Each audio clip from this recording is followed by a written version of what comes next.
Tekrardan herkese merhaba. Bu bölümde Ayça bebeğimin kıyafetlerini örmeye başlayacağım. Bluzunu, bakın bu şekilde detayları harika. Ayrıca eteğini nasıl yaptığımı bu videoda size detaylarıyla göstereceğim.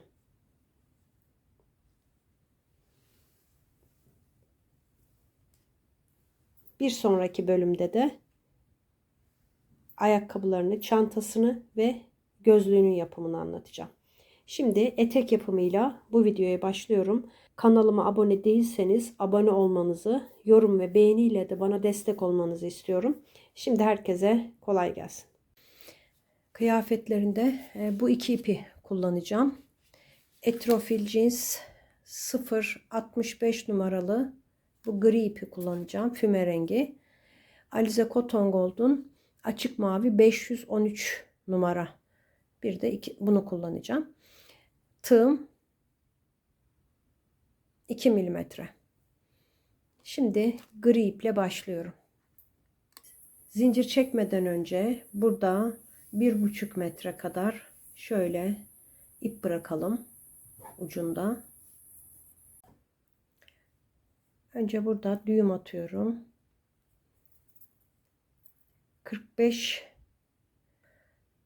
45 altıda ilik yeri 51 tane zincir çekeceğim. 4 oldu. 5 6 7 8 9 10 11 12 51 tane zincirimi çekip geliyorum. 51 zincirimi çektim. Şimdi buradan 6 tane atlayacağım. 1 2 3 4 5 6 tane atlıyorum. 7.'ye batıp buradan sık iğne yapmaya başlıyorum.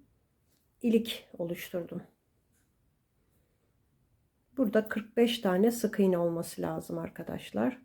Eğer eksik veya fazla olsun istemiyorsanız burada 51 değil de 52-53 zincir çekebilirsiniz. Sonra burada ucunda fazlalık kalabilir. Şimdi sıranın sonuna kadar her bir zincirin üstüne bir tane sık iğne yapacağım. 45 tane sık iğneye ulaşacağım. 45 tane sık iğne yaptım. Şimdi bir zincir çekip burada sıkı çekelim zincir arkadaşlar. Bol olmasın kenar kısmı.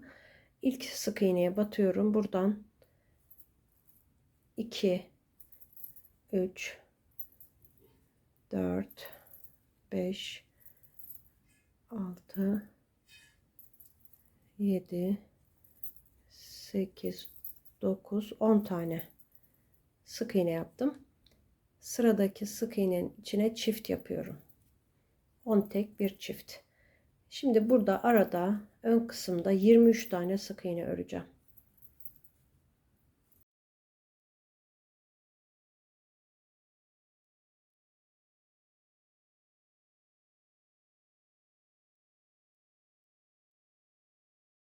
...23 tane ördüm. Şimdi çift yapıyorum.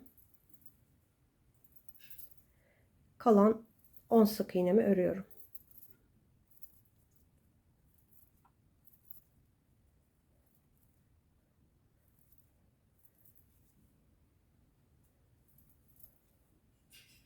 ...10 tane ördüm. 2 tane arttırdım. 47 sık iğneye ulaştım. Şimdi bir tane zincir çekiyorum. Burada sıkı çekiyorum. 47 sık iğneyi bir sıra öreceğim. Arkadaşlar eteğiniz bebeğinize dar geliyorsa şöyle ölçün. Bakın şöyle ölçün. İlk baştaki zincir sayısını fazlalaştırabilirsiniz. 51 tane çektim ben. Mesela burada dar olursa 4 tane, 5 tane, 6 tane fazla çekebilirsiniz zinciri. Buradaki arttırmaların arasındaki sık iğne sayısını da fazlalaştırırsınız o zaman.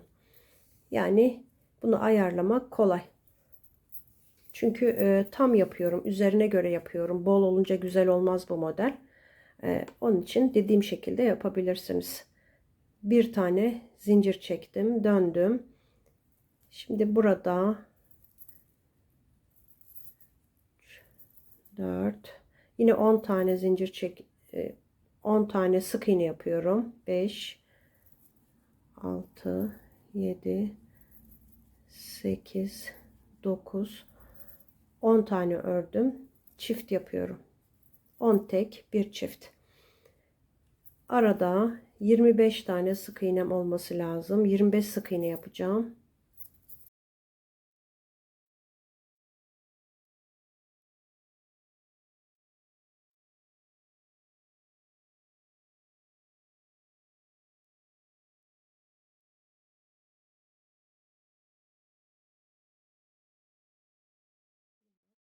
...25 çift yapıyorum. 25 tek, bir çift ve kalan 10 sık iğnemi de tek tek örüyorum.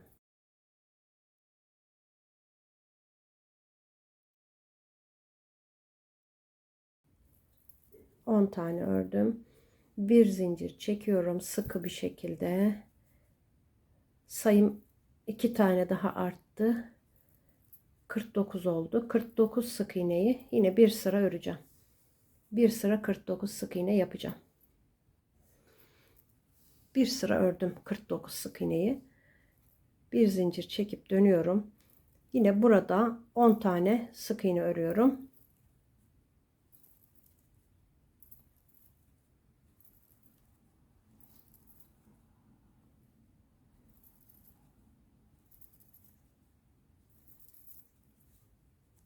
Çift yapıyorum. 10 tek, bir çift yaptım.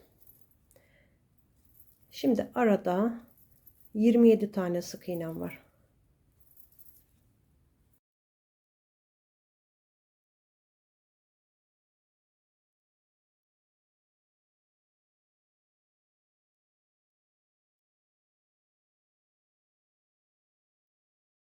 ...27 tane ördüm.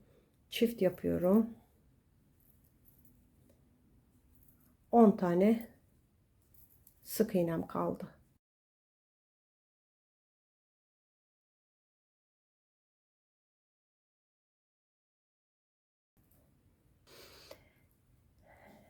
Korse kısmı bitti elbise eteğimizin. Şu ipi bıraktığımız yere dönüyorum. Burada şimdilik bıraktım arkadaşlar. Bunu bir bitirelim. Şimdi buradan ipi böyle alıyorum. Bir zincir çektim. Aynı yere batıyorum. Burada 45 tane sık iğnemiz olması lazım. Zincirin diğer tarafına, böyle zincirin diğer tarafında 45 tane sık iğne yapacağım. Her bir zincire bir tane batıyorum. Eğer eteğinizin beli bolsa burada daraltma yapabilirsiniz. Birer tane atlayabilirsiniz birkaç yerde. Benim tam olduğu için atlamayacağım. 45 tane sık iğne yapacağım zincirin diğer tarafına.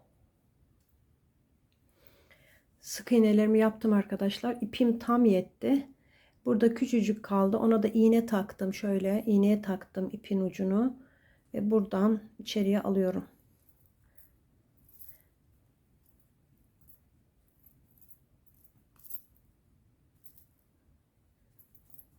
Böyle temizlemiş oldum. Şimdi eteğimizi birleştireceğiz.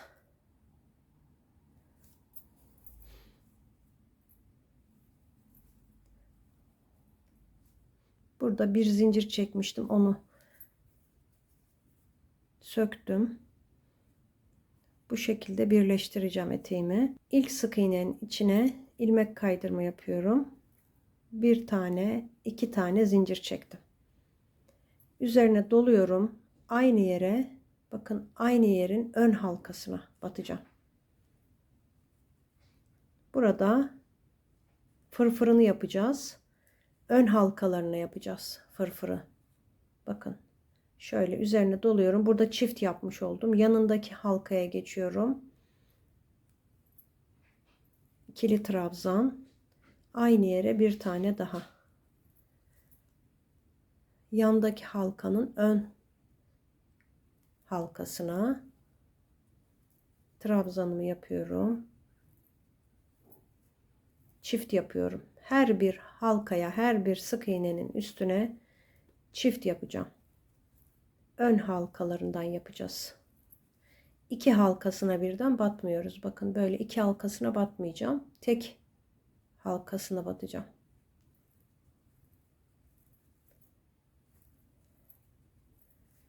Burada arkada birer halkaları kalacak. Sonraki katı da oradan çalışacağız. Böyle 51 tane çift yapmış olacağım. Burada 51 sık iğnemiz olmuştu son sırada. Her birine 2 tane trabzan yapacağım. Böyle sıra sonuna kadar tamamlayalım. Tamamladım. Her bir halkaya çift trabzan yaptım. Şimdi burada ilmek kaydırma yapıyorum. Birleştirdim. 1-2 tane zincir çekiyorum.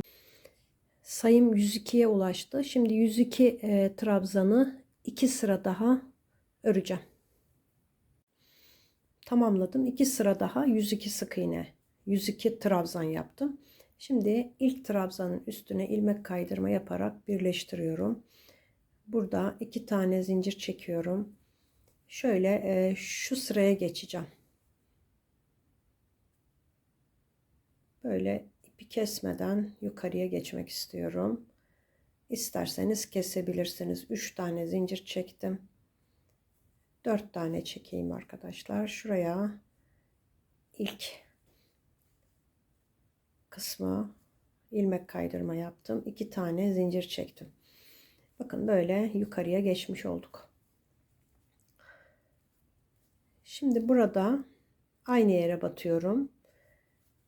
Burada bir halkaları kalmıştı. Burada ön halkadan yaptık. Arkada bloları kalmıştı. Şimdi oralara birer tane yapacağım. Burada 51 tane trabzan olacak. Her bir halkaya bir tane yapacağım.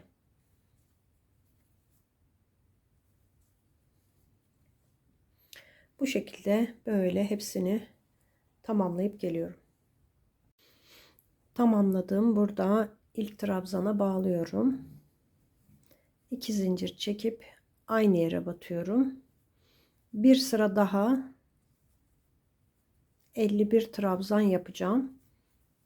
Şöyle alt kısmı bir sıra daha yapalım arkadaşlar. Şöyle örelim. Bir sıra daha böyle ördüm arkadaşlar 51 trabzanı. Şimdi bu sırada arttırma yapacağım. Ön halkasına batarak. İlk trabzanın içine birleştirdiğim yerin ön halkasına batıp çift yapıyorum. Her birine çift yapacağım. Ön halkalarına. Yine 102 tane trabzana ulaşacağım.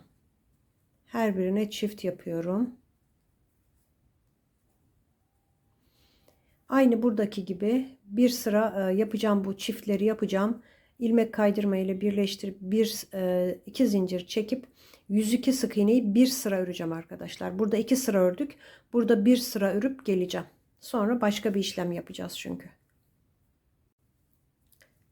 Dediğim şekilde yaptım. Bu sırada her birine çift yaparak arttırdım. Sonra bir sıra daha ördüm arkadaşlar. Normal battık son sırada. İlk sırada ön halkasına batmıştım. Şimdi burada ilmek kaydırma ile birleştirdim. 2 tane zincir çekiyorum. İlk birleştirdiğim sık iğnenin içine batıp trabzanımı yaptım. Ön halkasına yaptım. Ön halkasına yapıyorum. Bir sıra bu şekilde öreceğim. Yine 102 tane trabzanımız var. Arttırma yapmadık. Dümdüz arttırma yapmadan ön halkalarına batarak bu sırayı da böyle tamamlayalım.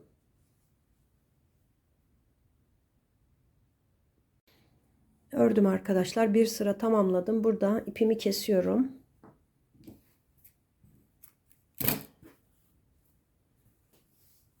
Şimdi mavi ipimi aldım. Şurada blo yaptığımız ön halkasına yapmıştık. Onların arka halkaları kaldı arkadaşlar. Bloları kaldı. Buraya ipimi düğümlüyorum.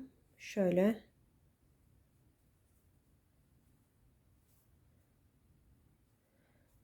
Sonra buradan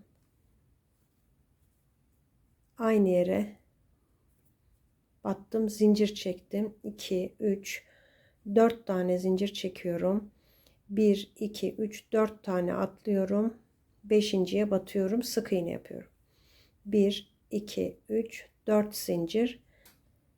4 tane atlıyorum. 5. halkaya batıyorum. 4 tane zincir, 4 tane atla, 5.'ye sık iğne. Bu şekilde bu sırayı da tamamlayalım. Tamamladım. Burada en son yine 4 zincir çekiyorum. Bu ilk battığım yerin yanına ilmek kaydırma yapıyorum. 2 tane zincir çektim. Şu başlangıçta düğümlediğim ipi de yürüteceğim.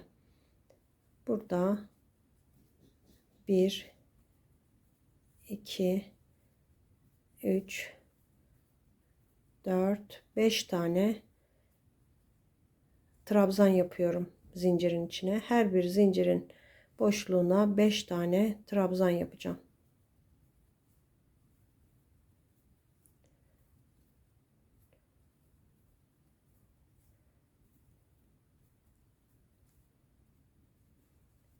Bu şekilde bu sırayı da tamamlayacağım. Her birine 5 trabzan.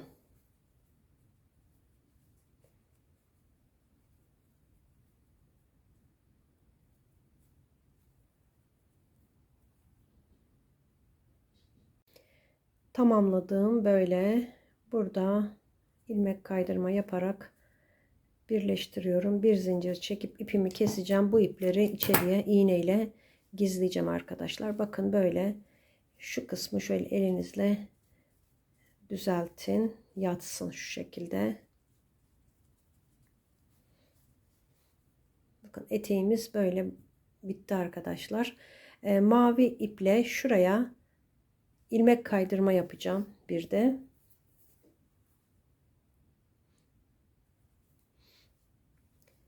Şimdi şuradan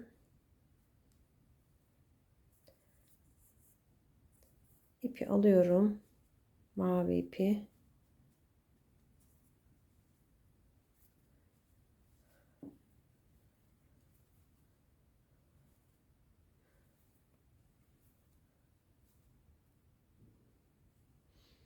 Buradan batıyorum. Bu şekilde arkadaki iple alarak ilmek kaydırma yapıyorum her bir boşluğun içine.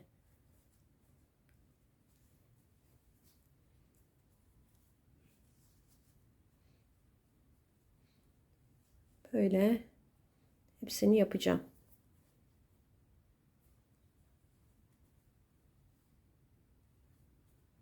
Çok sıkı yapmayın. Gevşek yapın ki burada sıkılık oluşturmasın eteğin gövdesinde. Şimdi böyle tamamlayacağım arkadaşlar.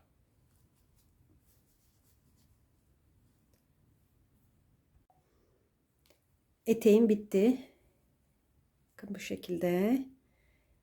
Düğmemi de diktim. Şimdi bluzunu yapacağız. Mavi iple yapıyorum bluzu. Yine 2 milimetre tığ kullanıyorum. Tığımı hiç değiştirmedim arkadaşlar. Bütün bebek boyunca 2 milimetre tığ kullandım. Şimdi mavi iple zincir çekerek başlayacağız. Ayrıyeten 2 tane bluz için düğme lazım. 6-7 milim. Ben gömleklerden, eski gömleklerden kesiyorum. Yakalarında olan bu küçük düğmeler var. Bir de 8-9 milim, 10 milim biraz daha büyükleri var. Şundan biraz daha büyük arkadaşlar. Onları da kullanıyorum. Ya da tuhafiyelerden böyle bu boyutta düğme alabilirsiniz. Şimdi 59 tane zincir çekeceğim. Burada düğüm atarak başlıyorum. 59 tane zincirimi çekiyorum. 59 tane zincir çektim. Şimdi ikinci zincirden başlıyorum. Normal sık iğne ile yapıyorum. Yani çapraz sık iğne yapmıyorum.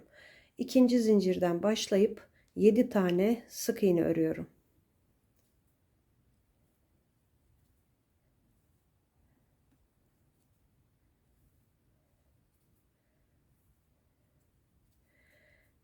Sıradaki zincirin üstüne 3 tane yapıyorum.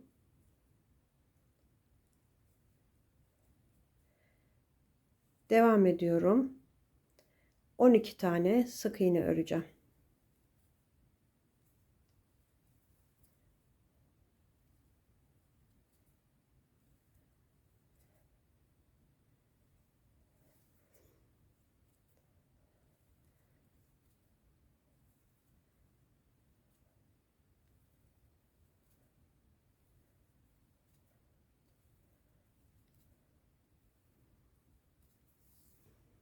On iki tane ördüm.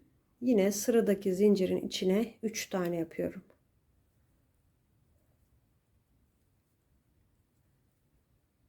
Hemen yanından başlıyorum. 16 tane sık iğne yapacağım.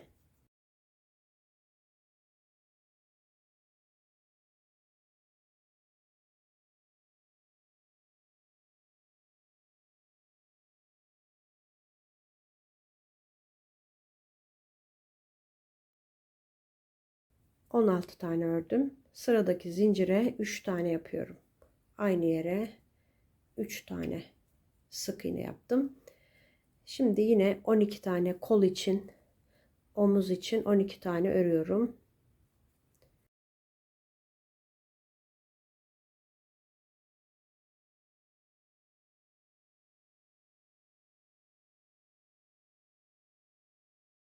On iki tane sık iğnemi yaptım.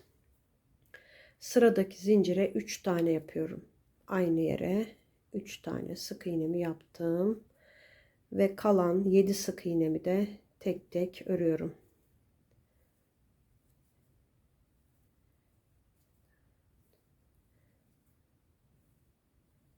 6 7. Şimdi bir tane zincir çektim, döndüm. Hemen ilk sık iğneye batıyorum. Burasını sıkı yaparsak düğme diktiğimiz yer güzel olur arkadaşlar. Sıkı olur. 2 3 4 5 6 7 8 9 tane ördüm. 2 tane zincir çekiyorum. Buradan 14 tane boşluk atlayacağım. 2 4 6 8 10 12 14 15.'ye batıyorum. Buradan başlayarak 20 tane sık iğne öreceğim.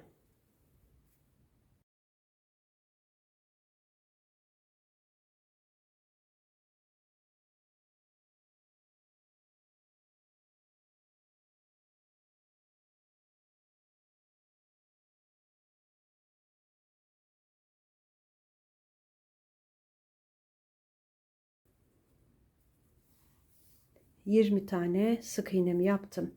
2 tane zincir çekiyorum.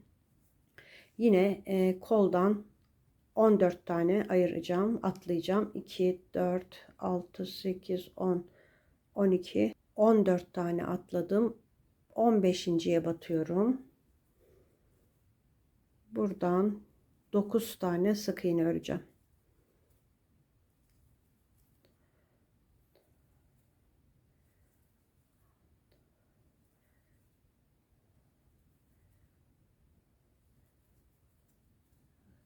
Bir zincir çektim, döndüm. Buradaki sayım 42 oldu. Zincirlerle birlikte 42. Şimdi döndüm. Hemen ilk boşluğa batarak başlıyorum. 9 tane buradan örüyorum.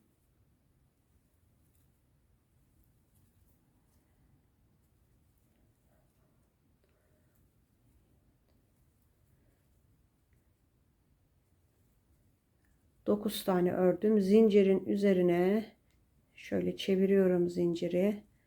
Zincirin üzerine 2 tane örüyorum. Sonra sık iğnelerin üzerine 20 tane örüyorum.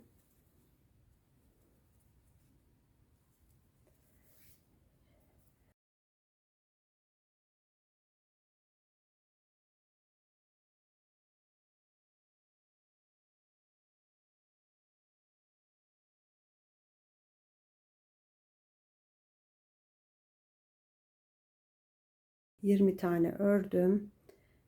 Burada zincirin üzerine 2 tane yapıyorum. Kalan 9 sık iğnemi de örüp sıramı tamamlayacağım.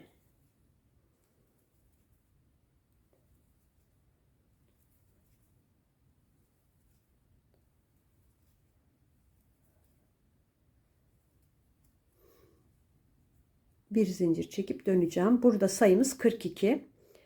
Şimdi 2 sıra daha 42 sık iğne yapacağım. Dönerek bir sıra böyle yapacağım. Bir zincir çekip döneceğim. Bir sıra daha yapacağım. 2 sıra daha 42 sık iğne yapıp geliyorum. 2 sıra daha ördüm 42 sık iğneyi. Şimdi yine bir tane zincir çekip dönüyorum. Burada 16 tane sık iğne yapacağım.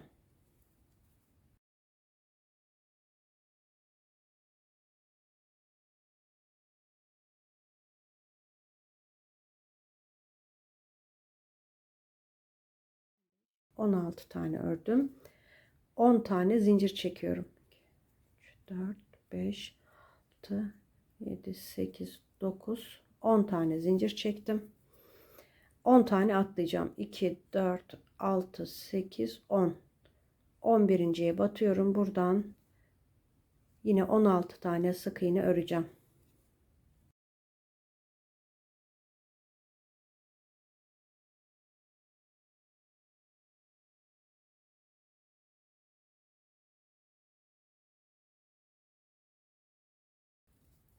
Bir zincir çektim, döndüm.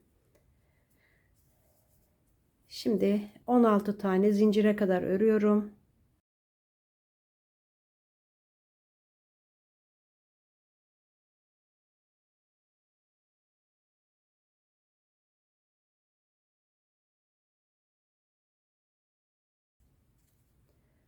On altı tane ördüm. Şimdi zincirin üzerine 10 zincirimiz var. 10 tane sık iğne yapacağım.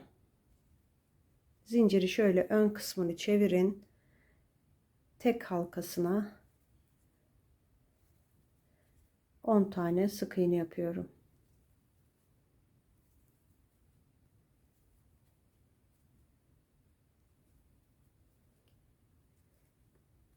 Dokuz, 10.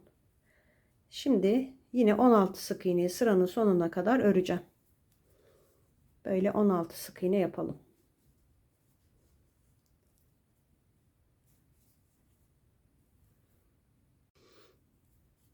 Tamamladım sırayı. Sayım yine 42 arkadaşlar. Şimdi bir sıra bir zincir çekip döneceğim. Bir sıra daha 42 sık iğne yapacağım. Böyle buraya kadar 42 sık iğne yapıp geliyorum. Bir sıra daha ördüm. Şimdi burada bir zincir çekip dönüyorum. İlmek kaydırma yapacağım. Bu sırada çok sıkı yapmıyorum. Normal bir şekilde böyle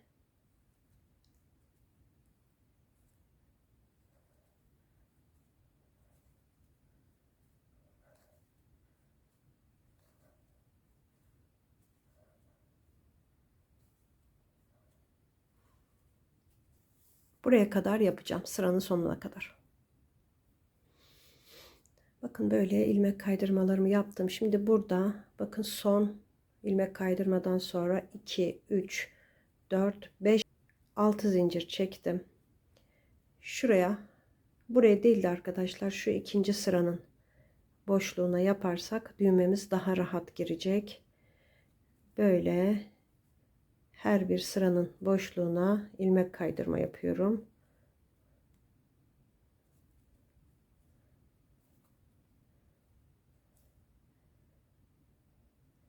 Şimdi burada bir tane daha yapıyorum. Yine 6 tane zincir çekeceğim. Burada şimdi şuradan devam edeceğiz. Kolun üstünden kola süsleme yapacağım. Daha sonra önce bir sıra böyle geçeceğim arkadaşlar. Şimdi 6 zincir çektim. Şurada ilk zincirin ilk halkasına batacağım arkadaşlar. Oraya dikkat edin, yoksa burada eksik olur. Sık iğne yapıyorum. Zincirin diğer tarafına batacağım. 6 tane sık iğne yapacağım. Şu ipi yürütelim. Gizlemiş olalım. 2 3 4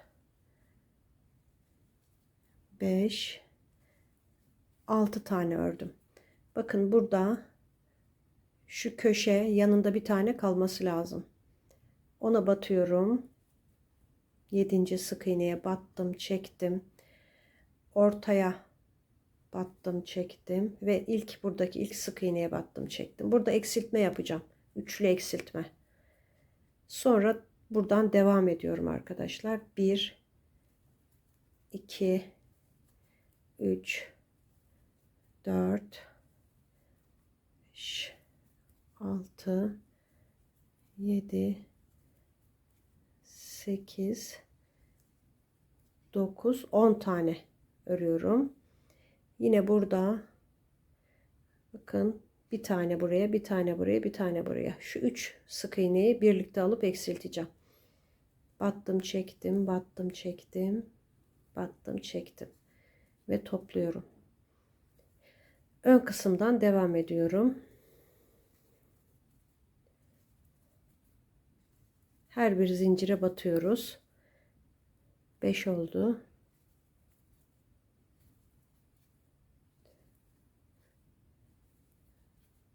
9 10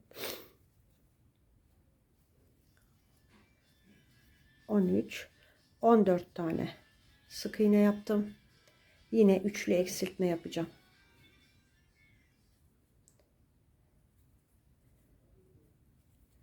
Sonra kolun üstünden yine 10 tane sık iğne örüyorum.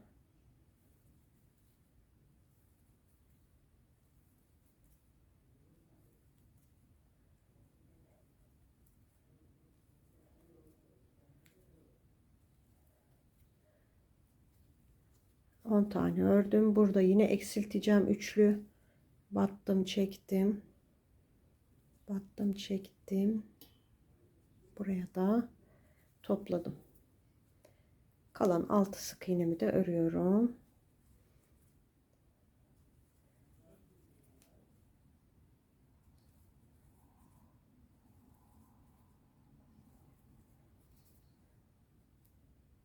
Şimdi burada ilmek kaydırma yapacağım.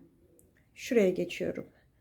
Bakın ilk battığım şu sık iğne yaptığım yere de yapacağım. Şöyle.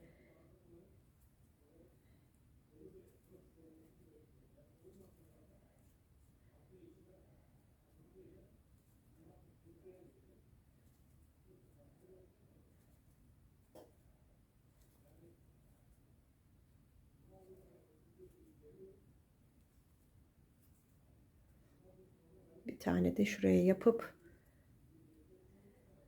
bitirdim.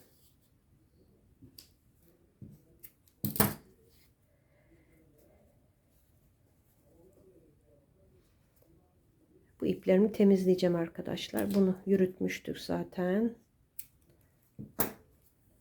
Ama bununla düğme dikebilirim kesmeden. Buraya düğme dikeceğim çünkü bu düğmeleri 2 tane. Şimdi şu kol kenarlarına süsleme yapacağım arkadaşlar. Yani oraya şu şekilde bir sıra geçeceğim. Şimdi bu kolu buradan başlayacağım, öreceğim. Diğer kolu da arkadan başlayıp öreceğim. Şimdi önce bunu yapalım. Bakın önden şu dış kısmına, şuradaki ilk sık iğneye, şuraya ilk sık iğneye ipimi geçiriyorum. Sonra bir zincir çektim. Yandaki halkanın arka lobuna bir sık iğne yapıyorum. Üzerine doladığım arka loblarına yapacağız hep. Yandaki halkaya tekli trabzan yapıyorum. Üzerine doladım. Sıradakine ikili trabzan yapacağım. Ama 2 tane çift yapacağım. Şimdi bundan sonra çift yapıyoruz. Birinci çift sırayla ikinciyi,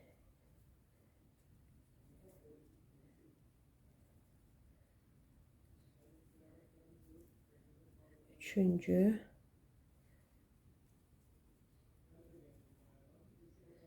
dördüncü çift, beşinci çift, altıncı. Şimdi burada 1, 2, 3 sık iğne kalıncaya kadar yapacağım. 3 kere daha çift yapacağım. 7.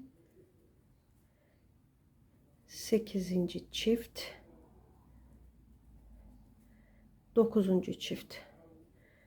9 tane çift yapmış oldum.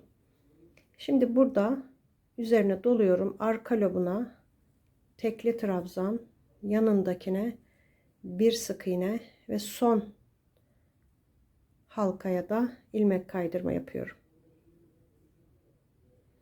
Burada bir zincir çekip ipimi keseceğim. Bakın şu şekilde. Şöyle biraz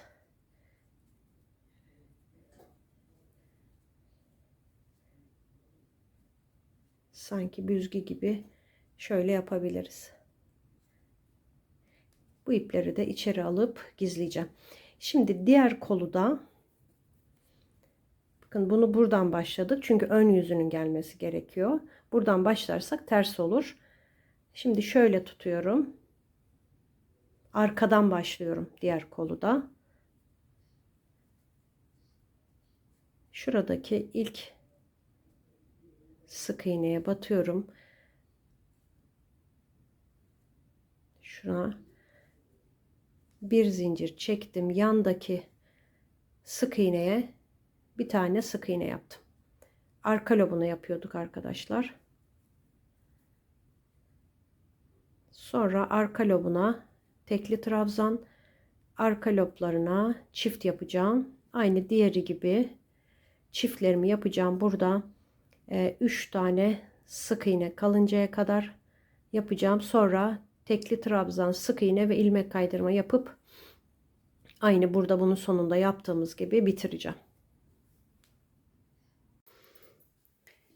Bakın böyle ortasını iple bağladım arkadaşlar sıkıca.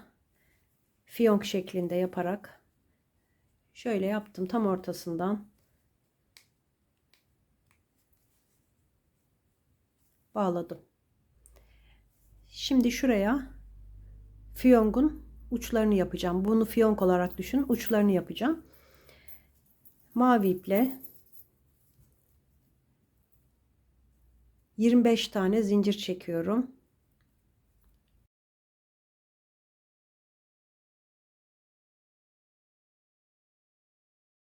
...25 zincirimi çektim.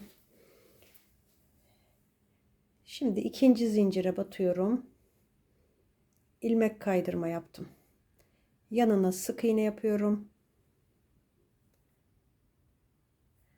Üzerine doluyorum. Bir tane tekli trabzan. Sonra üzerine doluyorum. Yandaki zincire geçip üçlü trabzan yapacağım bakın. Üçlü trabzan. 3 kere de çekiyorum. 2 oldu. Biraz uzun uzun çekelim. 3 oldu.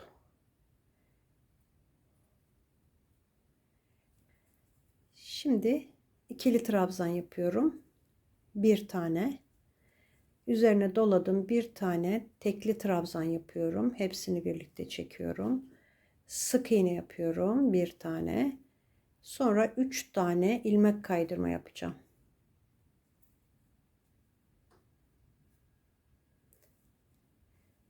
Üç tane ilmek kaydırma. Şimdi bir sık iğne, bir tekli trabzan, bir tane ikili trabzan,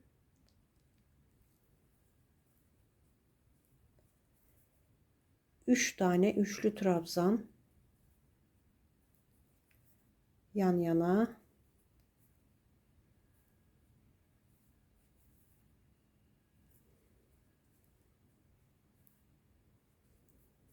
bir tane tekli trabzan, bir tane sık iğne, bir tane ilmek kaydırma. Şimdi burada fazla geldi arkadaşlar zincirimiz. Bu şekilde yaptım. Fazla gelen zinciri sökebiliriz arkadaşlar. Ben aslında 23 tane olması gerekiyordu. Şöyle çok sıkıştırmadığım için ilk başta sökebiliyorum. Bir tane daha. Şöyle. Şimdi en son ilmek kaydırma yaptım. Burada ipimi keseceğim.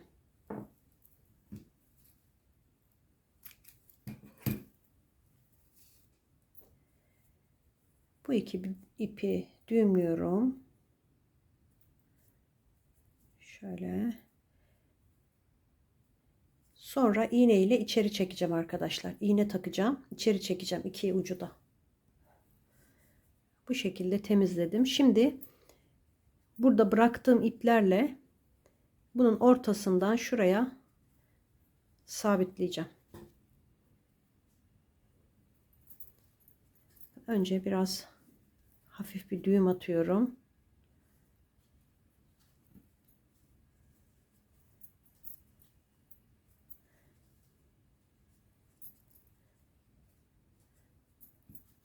Sonra sıkıyorum arkadaşlar güzelce.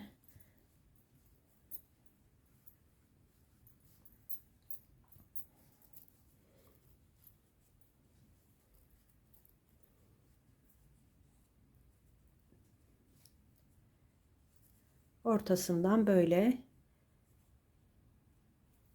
sabitledim. Bu ipleri keseceğim.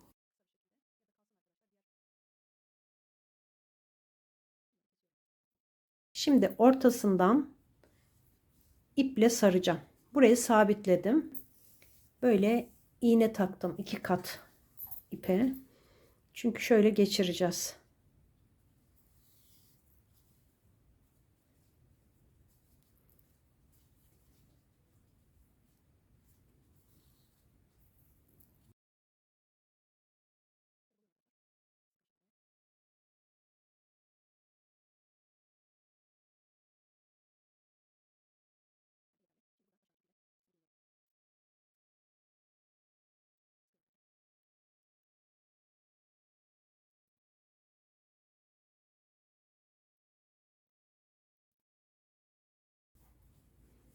Bakın böyle oldu arkadaşlar. Şimdi düğme dikeceğim. Şuralara düğme dikeceğim. 2 tane düğmelerimizi dikip geleceğim. Bluzunu da bitirdim. Düğmelerini diktim. İplerini temizledim. Şu yaprakları arkadaşlar, fiyongun yapraklarını yapıştırdım. Hep kalkık duruyordu. Onu başaramadım yatırmayı arkadaşlar. Düzgün durmuyor. Ütülesem de. O yüzden burada hafif tutturdum onları. Daha düzgün duruyor. Şimdi şu göğüs kısımlarına pet yapacağım. Daha güzel dursun diye. Şöyle küçücük bir parça öreceğim. Dolgu yapacağım onları. Nasıl yaptım hemen gösteriyorum arkadaşlar. Göğüs kısımlarına yerleştireceğiz. 6 tane sihirli halkanın içine 6 sık iğne yapıyorum.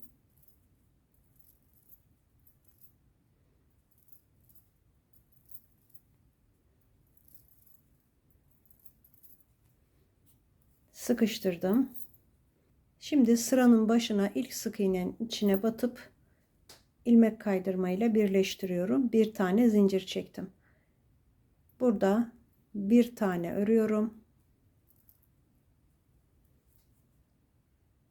Yanındakine çift yapıyorum. Bir tek bir çift yapacağım bu sırada. Bir tek bir çift. 3 defa tekrarlıyorum. Bir tek bir çift. İkinci sırayı da tamamladım. Sayım 9 oldu arkadaşlar. Hemen ilk sık iğnenin içine ilmek kaydırma yapıyorum. Bir zincir çektim, ipimi kısa bir şekilde kestim. Sihirli halkayı sıkıştıralım. Bu ipleri kısaltıyorum. Yine silikonla yapıştıracağım. Şöyle.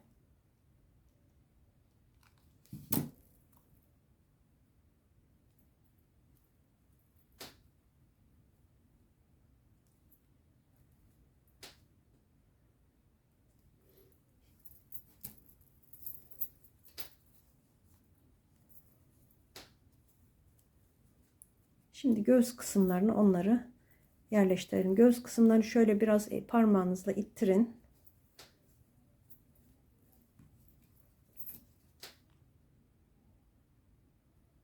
Buraya silikon sürüyorum.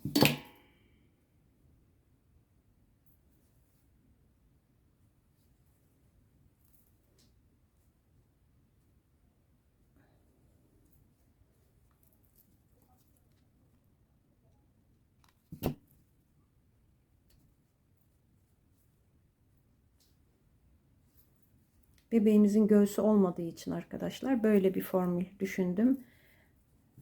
Daha güzel duracak.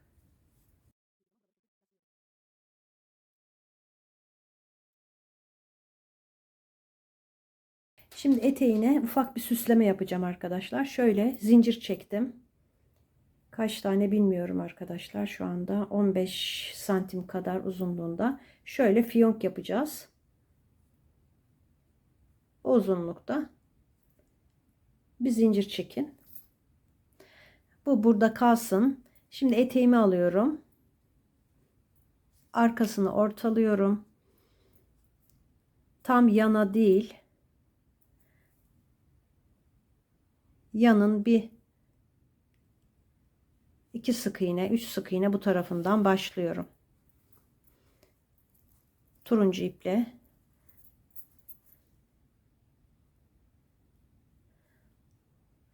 bakın şu şekilde çapraz yapacağız.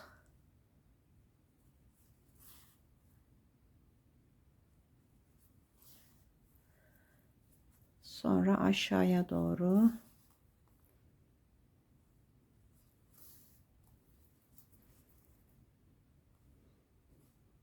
burada ortaya çıkıyorum.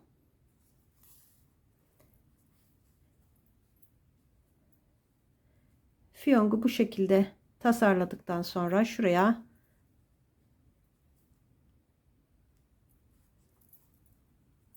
açalım.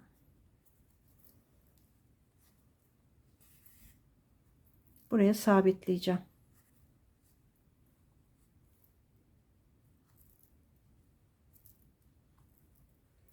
Bakın şöyle önce düzeltin, sonra sabitledikten sonra fiyongunuzu ayarlayabilirsiniz.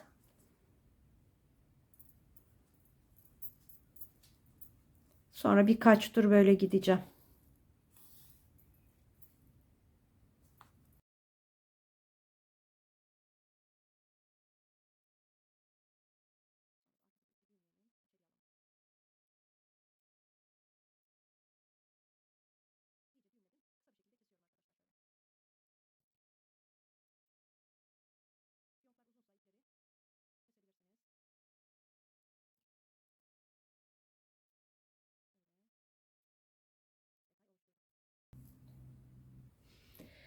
Kıyafetlerimiz hazır. Bu bölümün de sonuna geldim.